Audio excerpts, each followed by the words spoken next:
Is it safe now? Is it safe to talk about this Vikings game? It felt pretty safe when they were up 27-16 with less than 30 seconds left in regulation. Bears had the ball deep in their territory, but it was like, okay, they've got to go touchdown, 2-point conversion, onside kick, quick completion, spike the ball, field goal.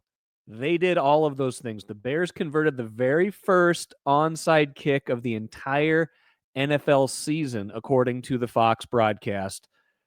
Vikings stunned. All of a sudden, it's 27-27 after that entire sequence. I'm sure their win probability had to be like 95, 96%. That's a Bears special, by the way. That's how the Bears typically lose those games, is they have a high win percentage and then they lose.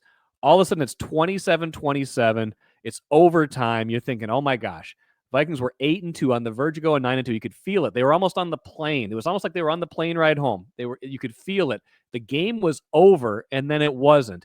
Bears win the toss. I would have given you like 99-1 odds that the Vikings would win the coin toss, which they didn't, of course. I knew as soon as they called tails, it was going to be heads. I've just watched that game over and over again. I've seen this Vikings game a billion times. Maybe that's too many, but I've seen it 20 or 30 times. I've seen them lose this game 20 or 30 times where it's like, there's no way they can lose, and then they lose. So it's 27-27. Bears get the ball to start overtime. You're thinking quick, easy, painless touchdown. It's going to be 33-27. The Vikings are going to go home massively disappointed, feeling like, man, they let one slip out of their grasps. Instead, the Vikings make a defensive stand. They get somehow, some way, they get a 3-and-out from the Bears. They get Caleb Williams, who was really good all day. Impressive for a rookie. Impressive what he did with his feet. Impressive what he did with his arm. He made a lot of huge plays. But on second down, like 2nd and 9, he stood around forever and took a completely unnecessary sack. Jonathan Grenard, I believe, was the one that got him. Set up 3rd and 21. Then they have a delay of game, just a total derailment for the Bears on that series. Vikings get off the field. They don't do anything dumb on 3rd down. They hold them to like a 10-yard gain. Punt, Brendan Powell has been good. He's been actually running balls back. This one probably should have fair caught, but he gets tackled. It's like the 21. Definitely down by contact. Wasn't a fumble or anything like that. So then Sam Darnold takes a sack right away. It's like 2nd and 16. And you're like, man, they're backed up. What are they going to do? Sam Darnold makes 2 big-time throws. Gets one to Hawkinson for like 6 or 7. Gets one, I think, to Addison next. Gets the first down. Finds Jefferson. Finally, Jefferson had not much today. I'll get to this in a little bit, but just kind of the final sequence here. You get Hawkinson over the middle, then a big one to Hawkinson down the field. I was a little surprised they didn't work more clock just in case Romo missed that field goal. They could have brought the clock probably down all the way to like 120 and then kick the field goal. But instead, they kick it on 2nd down. Romo drills it. They must have a lot of faith in Parker Romo, by the way. A guy who they've had in camp before, but a guy that they just brought in basically cold off the street after Will Reichard was hurt. He's been great. He missed the 1 extra point, I think, in one of those games, but otherwise he's made all his field goals, makes the game winner. They have tons of confidence in him. So 30-27, rescuing a game that they almost gave away in unbelievable fashion. Like I said, I've seen them lose that game so many times. You, dear reader, you, dear listener, you, dear watcher, have probably seen the Vikings lose that game a million times. Somehow, some way, they don't lose it. They go 3-0 on this stretch of 3 road games. They're 9-2 now on the season. 9-2 on the season. Style points at the end of the year. I made this point last week. Style points at the end of the year do not matter. Now, until the final 2 minutes, I thought this was their most complete game in a while. I thought Sam Darnold was tremendous almost all day, and especially on that last field goal drive. But his final numbers, winds up 22 of 34, 330 yards, 2 touchdowns, no interceptions, big-time passer rating. Nick Mullins, by the way, huge completion when he came in when Darnold was injured for a couple plays. Mullins got a third down conversion, 1 of 1 for 14. Darnold was huge. Aaron Jones goes over 100 yards, 22 for 106, shows what I know. Last week I was talking to Andrew Kramer. I'm like, they got to sit Jones. Doesn't look right. They got to get him healthy. He goes for a $106. Had the fumble early. That's concerning because that's twice now this year he's put the ball on the ground when he's almost in the end zone. Don't love that. But in the second half, gets a rushing touchdown. First Vikings rushing touchdown in the second half of a game by a running back in 27 games, they said on the broadcast. The Dayton Triangles. I did not know there was a team called the Dayton Triangles. Apparently hold that record. I don't know who did the research on that. I don't know who has the time to look that up, but apparently they looked it up. 31 games in a row for the Dayton Triangles. Probably back in an era where that mattered. They probably ran the ball a little bit more in the time of the Dayton Triangles, but the Vikings had not had one in 27 games in the second half by a running back. Got one from Aaron Jones. Looked like they were cruising, right? It was like 24-10 at that point. Yeah, the Bears got one back, but then the Vikings had a nice drive, went up 27-16. And it all fell apart, right? Like the kickoff doesn't go through the end zone, so the guy runs it back to the Vikings territory. Caleb Williams gets him in the end zone, but it feels like it took too much time, right? It's like 22 seconds left, but they get the 2-point conversion. They get the onside kick. Just I don't even think Johnny Munt did anything wrong. He's trying to block guys out of the way, just hits him in the leg. Like, that's what happens. It was one of those things where it's like, oh, man, like everything was happening against the Bears, all the dumb stuff, the muff punt that they had to led the Vikings to one of their scores.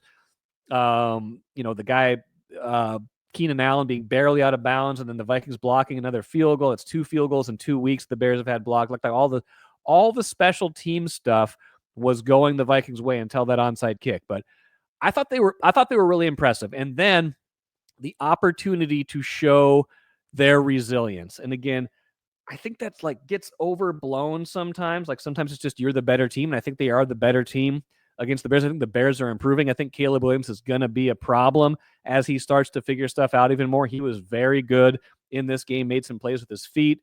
He finished 32 of 47, 340 yards, 2 touchdowns, no picks. So he had, the Bears had almost 400 yards of offense. Vikings had like 450. They had a lot of offense in this game, so they were moving the ball. They got to show their resilience, though. And again, that gets overblown sometimes. Sometimes it's just you are the better team. You are managing the game better. But in this case, they had to overcome that. They had to overcome their own 2-minute lapse at the end where the defense didn't come through the way it needed to. The special teams had a couple gaps where they give up the big return and, of course, the onside kick. The defense, again, gives up a big play down the field to get the Bears into field goal range, and the Bears drill that kick to force overtime. And you're like, oh, man, what is happening here? Bears, 4-6. They've lost 4 in a row. Vikings 8-2 coming in. They've won 3 in a row. You're like, is this where the season falls apart? So it didn't. That's the important thing. They bank this win. They get it in the win column. Somehow, some way, they get it in the win column. Again, I thought they were really good most of the game. Like, the Bears were doing some Bears things. Jordan Addison had a massive game, 8 for 162 and a touchdown. Hawkinson, 7 for 114. Justin Jefferson, really quiet, 2 for 27, but they finally made a team pay for giving so much attention to Justin Jefferson. I thought that was the most impressive part of Darnold's day, that he found Addison, that he found Hawkinson, that they made them pay for all the attention they were paying to Justin Jefferson. I think it helped Aaron Jones. Jones had a couple huge runs. I think they finally unlocked how you beat a team when everybody is giving double attention to Justin Jefferson. Now, we'd love to see the ball to Justin Jefferson a little bit more, but at the end of the day, what matters is the offense was explosive. It should have been an easier win, but at the end of the day, a win is a win. Now, you can kind of go back and look at some of the key moments in the game, right? I thought the Nick Mullins completion was huge. Obviously, the muffed punt by the Bears was huge. That whole sequence where like I said, where the Bears don't get the play down by the goal line, it's ruled incomplete upon further review. And then you get the blocked field goal. Vikings go the other way, score a touchdown after that. The Bears were close to going up 14-7. Suddenly it's 14-7 Vikings. Like, there's all those little moments in a game. But those are the moments, those are the plays, those are the weighty downs, as Kevin O'Connell likes to call them, the weighty downs that they have been so good on this season. And again, we're good on today until the end. So, I don't know. I guess what you take away from this game is the Vikings were kind of doing the things they've been doing all year. They had a 2-minute complete meltdown, but they found a way to overcome that. Now, I don't think they're going to be able to overcome quite that level of meltdown against some of these better teams. That's a good point to make, right? Like they just beat the Colts, the Jaguars, Tennessee, the Bears, all teams with losing records, all teams that are on the downswing, right? Now they're going to play a bunch of teams that are at least better, right? You got to play the Cardinals. You got to play Atlanta. You know, Atlanta's been slumping a little bit, but the Cardinals are going to test them next week. The Vikings have 3 games in a row at home, but it's the Cardinals, it's the Kirk Cousins Falcons game, and then it's the Bears again. You'd like to think they can win a couple of those. I think they'll be favored probably in all 3, but those are going to be tougher games. At least those next 2 for those are going to be tougher games than what they've faced lately. They can't have those kind of same lapses, those same moments like they had today. You still got Detroit again later. You still got to beat Green Bay again. You still got Seattle on the schedule. Like you've got some tough games on the schedule still. The schedule gets harder. This was the squishy middle where we thought they would do damage.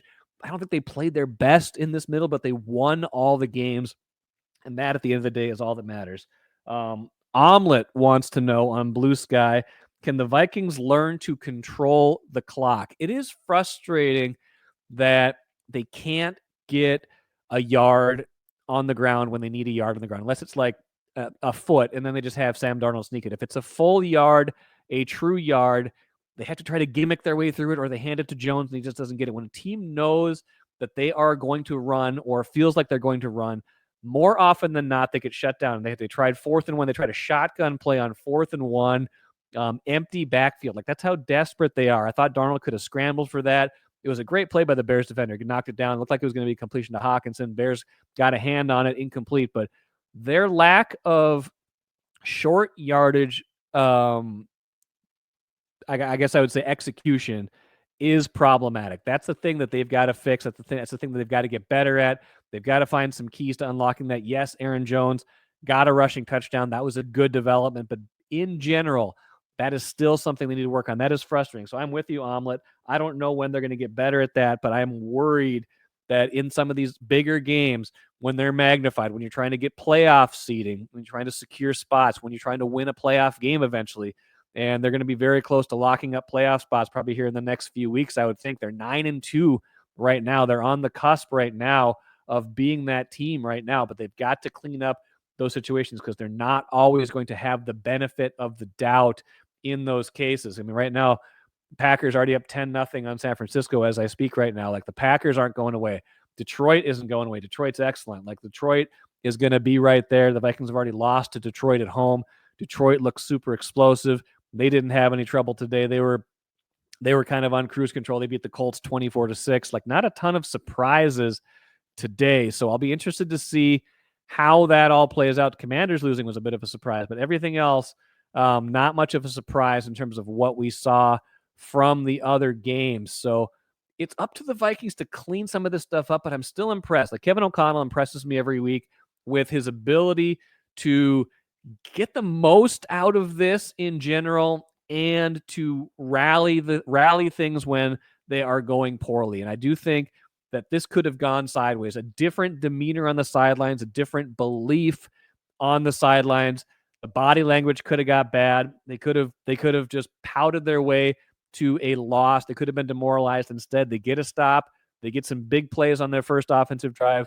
They have faith in their kicker. They kick the field goal. They win the game anyway, even after all that. So I guess exhale. Don't be mad. You know, it was maddening for about 15 minutes, but now it's not mad. Like you had the Gopher game yesterday. That was maddening. That was frustrating. You've had some Timberwolves results lately that have been frustrating. The Wild, rally to get a point on Saturday, but this felt like it was part of a weekend that could have been pretty bad. Instead, they lose their momentum and they get it back. It's impressive that they're able to do that at the very least. It's a good club to have in your bag. And I'm sure Royce and I will talk a whole lot more about this on Monday's Daily Delivery. Thanks for joining me live right now. Thanks for joining me here on the podcast. We'll talk again soon.